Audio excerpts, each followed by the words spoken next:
92.7 big FM এর radio number 1 show সে শুধু গানের দিন নিয়ে আমি সব্যসাচী চক্রবর্তী বিগ স্টুডিওতে হাজির আপনাদের গল্পদাদা।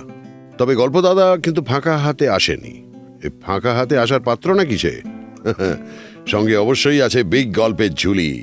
আশা করি সকলে ভালো আছেন এবং সকলে কুইজের কথাটা মাথায় রেখেছেন। তাহলে মন ভালো রাখার দরজাটার চিচিং ফাঁকের ব্যবস্থা করে ফেলি, কি বলেন? আজ এনেছি আমার সিনেমার গল্পের ঝুলিটা। দুর্দান্ত সব গল্প তো বলবই, সেই সঙ্গে শোনাবো সুপারহিট সব গান। জানেন, একবার এক অত্যন্ত জনপ্রিয় নায়িকা একজন অত্যন্ত জনপ্রিয় নায়ক সম্পর্কে পরিচালককে বলেছিলেন, ওকে নয় অন্য কাউকে নায়ক হিসেবে ভাবুন। কে এই নায়িকা? কার সম্পর্কেই বা তিনি এই কথাগুলো বলেছিলেন? জানেন, একবার এক অত্যন্ত জনপ্রিয় নায়িকা একজন অত্যন্ত জনপ্রিয় নায়ক সম্পর্কে পরিচালককে বলেছিলেন, ওকে নয় অন্য কাউকে নায়ক হিসেবে ভাবুন। কে এই নায়িকা? কার সম্পর্কেই বা তিনি এই কথাগুলো বলেছিলেন? শুনুন তাহলে গল্পটা। অগ্নি পরীক্ষার পর থেকেই সুচিত্রা সেন লক্ষ্য করছিলেন যে তিনি ক্রমশ উত্তম কুমারের স্যাটেলাইট হয়ে উঠছেন। ভগবান শ্রীকৃষ্ণ চৈতন্য ছবিতে চমৎকার অভিনয়ের সুবাদে তিনি যে অসামান্য অভিনেত্রীর সুনাম অর্জন করেছিলেন, উত্তম কুমারের সঙ্গে অভিনয়ের জেরে তাতে কোথাও যেন চিড় ধরছে। প্রত্যেকেই তখন তার নাম বলছেন উত্তম কুমারের নামের সঙ্গে জড়িয়ে। একটা ধারণা তৈরি হয়ে যাচ্ছিল যে সুচিত্রা সেন উত্তম কুমারের প্রেমিকা, আর এই প্রেমিক প্রেমিকা ইমেজের জোরেই তাঁদের ছবিগুলো চলছে। এই ব্যাপারটা একেবারেই পছন্দ হচ্ছিল না সুচিত্রা সেনের।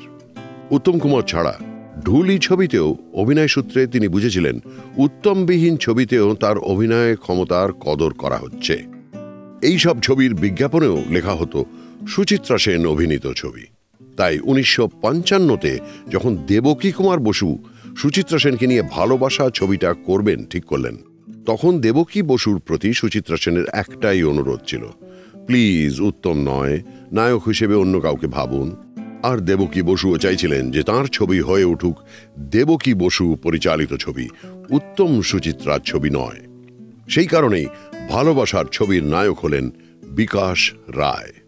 ওহো, মনে পড়ে গেল, একবার বিখ্যাত এমপি প্রোডাকশনসের প্রোডাকশন কন্ট্রোলার বিমল ঘোষ একজন নায়ক সম্পর্কে বলেছিলেন, ওই তো চেহারা, ওকে দিয়ে আবার হিরোর রোল হয় নাকি? কার সম্পর্কে এই কথাগুলো বলা হয়েছিল? তারপর কি হয়েছিল? একবার বিখ্যাত এমপি প্রোডাকশনসের প্রোডাকশন কন্ট্রোলার বিমল ঘোষ একজন নায়ক সম্পর্কে বলেছিলেন, ওই তো চেহারা, ওকে দিয়ে আবার হিরোর রোল হয় নাকি? কার সম্পর্কে এই কথাগুলো বলা হয়েছিল? তারপর কি হয়েছিল? শুনুন গল্পটা। তখন উত্তম কুমারের অভিনয়ের জীবনের প্রথম যুগ। তিনি তখন বলতে গেলে হালে পানি পাচ্ছিলেন না। নাম বদলে অরূপ কুমার হয়েও সুবিধে হল না। এই সময় একদিন রাধা ফিল্ম স্টুডিওতে উত্তম কুমারের মুখোমুখি হলেন বিমল ঘোষ। দুজনের মধ্যে প্রায় ঘন্টা খানেক ধরে কিসব যেন গোপন আলোচনা হলো। উত্তম কুমারের মতন একজন ফ্লপ আর্টিস্টের সঙ্গে এমপি প্রোডাকশনসের প্রোডাকশন কন্ট্রোলার বিমল ঘোষকে এতক্ষণ ধরে কথা বলতে দেখে ফিল্ম লাইনের অনেকেই কৌতূহলী হয়ে উঠলেন। একজন জিজ্ঞাসা করলেন, কি ব্যাপার বিমল বাবু, আপনারা উত্তম কুমারকে আপনাদের ছবিতে নিচ্ছেন নাকি? বিমল ঘোষ বললেন, দূর, ওই তো চেহারা, পুরু ঠোঁট, থ্যাবড়া নাক, খুদে খুদে চোখ, ওকে দিয়ে আবার হিরোর রোল হয় নাকি? এই ঘটনার দিন দুই পরেই শোনা গেল উত্তম কুমার এমপি প্রোডাকশনসের মাস মাইনের শিল্পী হিসেবে কন্ট্রাক্ট সাইন করেছেন। আর এখান থেকেই শিল্পী উত্তম কুমারের সেকেন্ড ইনিংসের সূত্রপাত হয়েছিল। বয়স্কা নায়িকাদের সঙ্গে কটা ফ্লপ ছবি করার পর সুচিত্রা সেনকে পেলেন তাঁর নায়িকা হিসেবে। অগ্নি পরীক্ষা থেকেই হলো নতুন যুগের সূত্রপাত। উত্তম কুমারের আরও একটা চমৎকার গল্প আজ আমি আপনাদের বলবো, তবে একটু পরে। তার আগে অন্য একটা দুর্দান্ত গল্প বলবো। একবার এক জনপ্রিয় নায়কের কাছ থেকে অ্যাডভান্স হিসেবে নেওয়া টাকা ফেরত চাওয়া হয়েছিল। জানেন কে এই জনপ্রিয় নায়ক? কেনই বা তাকে হেন পরিস্থিতিতে পড়তে হয়েছিল? একবার এক জনপ্রিয় নায়কের কাছ থেকে অ্যাডভান্স হিসেবে নেওয়া টাকা ফেরত চাওয়া হয়েছিল। কে এই জনপ্রিয় নায়ক? কেনই বা তাকে হেন পরিস্থিতিতে পড়তে হয়েছিল? শুনুন তাহলে গল্পটা। একসময় বিখ্যাত রাধা ফিল্মসের প্রধান উপদেষ্টা ছিলেন দেবকী কুমার বসু। তাঁর ভাইপো চন্দ্রশেখর বসু মন্দির নামে একটি ছবি পরিচালনা করছিলেন।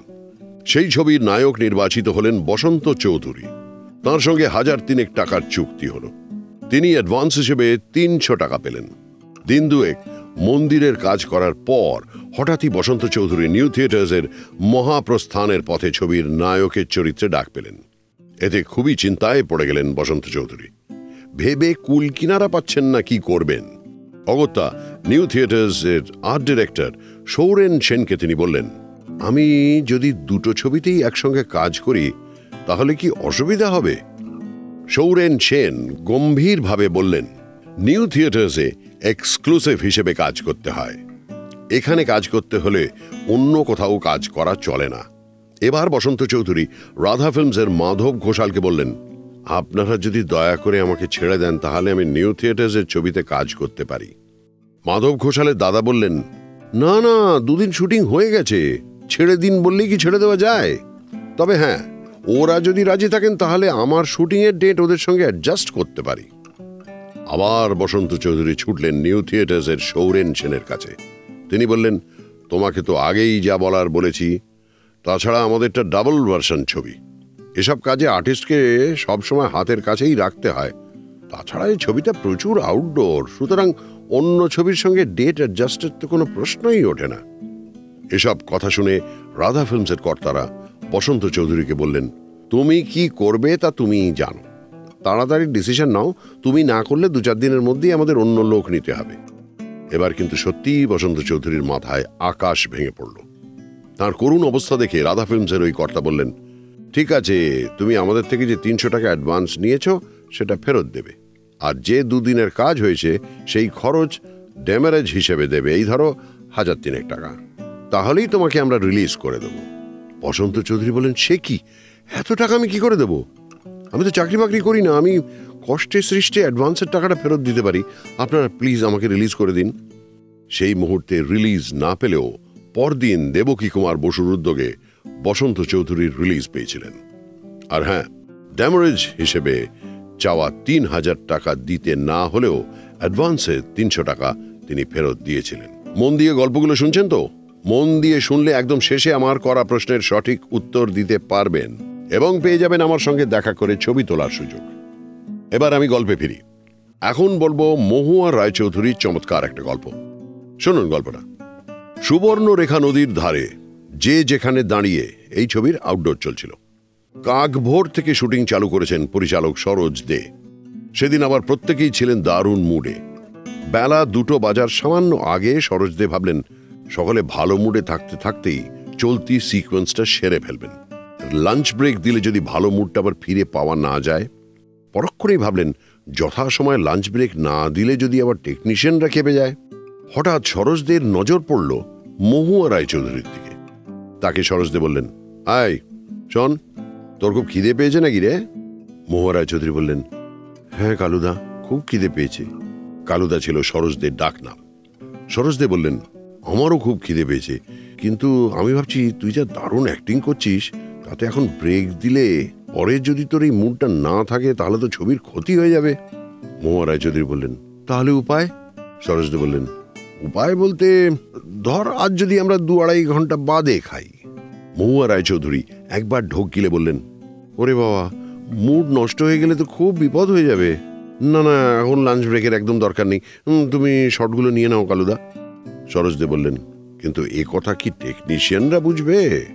আমাদের ফিল্ম ইন্ডাস্ট্রিতে নিয়ম করা আছে দুপুর 2টোর মধ্যে লাঞ্চ ব্রেক দিতেই হবে। তুই যদি ওদের রাজি করাতে পারিস তো দেখ। মহুয়া রায়চৌধুরীর সঙ্গে কথাবার্তা বলে সরোজ দে প্রোডাকশন ম্যানেজারকে ডেকে বললেন, কে রান্নাবান্না রেডি, লাঞ্চ ব্রেক দে। এবার ক্যামেরার বাইরে দুর্দান্ত অভিনয় করলেন মহুয়া রায়চৌধুরী। প্রায় ঝাঁপিয়ে পড়ে বললেন, না না কালুদা, এখন মোটেই ব্রেক দেবেন না, এখন ব্রেক দিলে আমার মুড নষ্ট হয়ে যাবে, এখন আমিও খাবো না, আপনিও খাবেন না। তারপর টেকনিশিয়ানদের বললেন, 1-2 ঘন্টা দেরিতে খেলে মানুষ তো মরে যায় না, তাছাড়া ছবির ভালো মন্দের কথাটা তো আমাদের সকলকেই ভাবতে হবে, কি বলেন? মহুয়া রায়চৌধুরীর কথা শুনে টেকনিশিয়ানরা কেমন যেন হকচকিয়ে গেলেন। তারা একটু মুখ চাওয়াচাই করতে লাগলেন। তারপর একজন বললেন, মহুয়া যখন কাজ শেষ করে খেতে চাইছে তখন তাই হোক। এবার এক গাল হেসে মহুয়া রায়চৌধুরী সরোজ দেখে বললেন, নিন কালুদা, চটপট শটগুলো নিয়ে নিন। দুর্ভাগ্য আমাদের, দুর্ভাগ্য বাংলা ছবির, অকালে হারাতে হয়েছে এই চমৎকার অভিনেত্রীকে। এবার গান শোনা যাক, কি বলেন? তারপর আরো একটা দারুণ গল্প বলবো। মিঠুন চক্রবর্তী অভিনীত রিশতে কা দিওয়ার ছবিটা কেন বন্ধ হয়ে গিয়েছিল জানেন? ছবিটার প্রযোজকই বা কে ছিলেন? শুনুন গল্পটা। কিংবদন্তি কণ্ঠশিল্পী মান্না দে একবার ঠিক করলেন যে ছবি প্রযোজনা করবেন। ছবির নাম হলো রিশতে কা দিওয়ার। মান্না দেই সঙ্গীত পরিচালক। এক ভদ্রলোক তাকে আর্থিক সহায়তার প্রতিশ্রুতি দিলেন। ছবির নায়ক নায়িকা নির্বাচিত হলেন মিঠুন চক্রবর্তী এবং জরিনা ওয়াহাব, পরিচালক দত্তা কেশব। ছবির কাজ বেশ কিছুটা এগিয়ে গেল, কিন্তু এরপরই সমস্যা দেখা দিল। এই খাতে ব্যয় করার জন্য মান্নাদের হাতে যে পরিমাণ অর্থ ছিল তা শেষ হয়ে গেল, এবং যে ভদ্রলোক আর্থিক সহায়তার প্রতিশ্রুতি দিয়েছিলেন তিনিও একটা অসুবিধায় পড়ে অর্থের যোগান দিতে পারলেন না। কিছুকাল পর যখন খানিকটা টাকা পয়সা জোগাড় করা গেল, তখন আর মিঠুন চক্রবর্তীর ডেট পাওয়া গেল না। অনেক পরে যখন মিঠুন চক্রবর্তীর ডেট পাওয়া গেল, ততদিনে জরিনা ওয়াহাবের বাজার শেষ। তার ছবি আর চলছে না। ফলে রিশতে কা দিওয়ারের কাজ একেবারেই বন্ধ হয়ে গেল। এভাবেই কিন্তু বহু ছবির কাজ অসম্পূর্ণ থেকে যায়। ছবি চিরতরে বন্ধই হয়ে যায়। এতে প্রভূত ক্ষতিও হয়। সিনেমার জগৎটাই তো এক প্রকার অনিশ্চয়তায় ভরা। আমিও এরই একটা ছোট্ট অংশীদার। এখন বলবো উত্তম কুমারের চমৎকার একটা গল্প। শুনুন গল্পটা। তখন কাজিরাঙ্গার গভীর জঙ্গলে মঙ্গল চক্রবর্তীর শিকার ছবির আউটডোর চলছিল। হঠাৎই মঙ্গল চক্রবর্তীর প্রধান সহকারী নারায়ণ বসু সাংঘাতিক অসুস্থ হয়ে পড়লেন। বমি টমি করে একেবারে যাচ্ছে তাই কাণ্ড। উত্তম কুমার নারায়ণবাবুর সেবা শুশ্রূষার যাবতীয় দায়িত্ব নিজে নিয়ে নিলেন। নিজের হাতে যাবতীয় নোংরা পরিষ্কার করলেন। ভাবতে অবাক লাগে, সারা দিন শুটিং করে রাত জেগে নারায়ণবাবুর সেবা করলেন মহানায়ক। পরদিন ঘুম থেকে উঠেই আগে তাকে দেখতে গেলেন উত্তম কুমার। তারপর শুটিং শেষ করে প্লেনে অসুস্থ নারায়ণবাবুকে কলকাতায় নিয়ে এলেন মহানায়ক। ভাবতে পারছেন? আশাতীত ঘটনা। এমনটাই তো ছিলেন মহানায়ক। খুব ভালো লাগে তার এইসব গল্প বলতে। আমি জানি আপনারাও মহানায়কের এইসব গল্প শুনতে অত্যন্ত পছন্দ করেন। এবার আজকের প্রশ্ন শুনুন মন দিয়ে।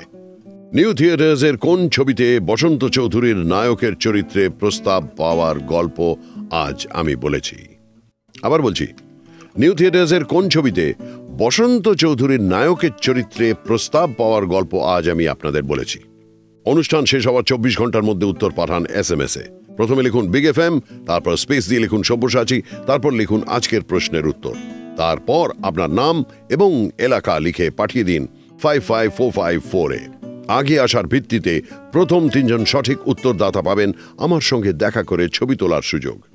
এবার বলবো গত রবিবারের প্রশ্নের প্রথম 3 জন সঠিক উত্তরদাতার নাম।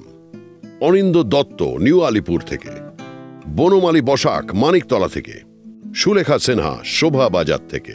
অনেক অনেক অভিনন্দন আপনাদের। তাহলে আজকের মতো গল্পের ঝুলির মুখ বন্ধ করছি। গল্পের ঝুলি নিয়ে গল্প দাদা আবার হাজির হয়ে যাবে আগামীকাল।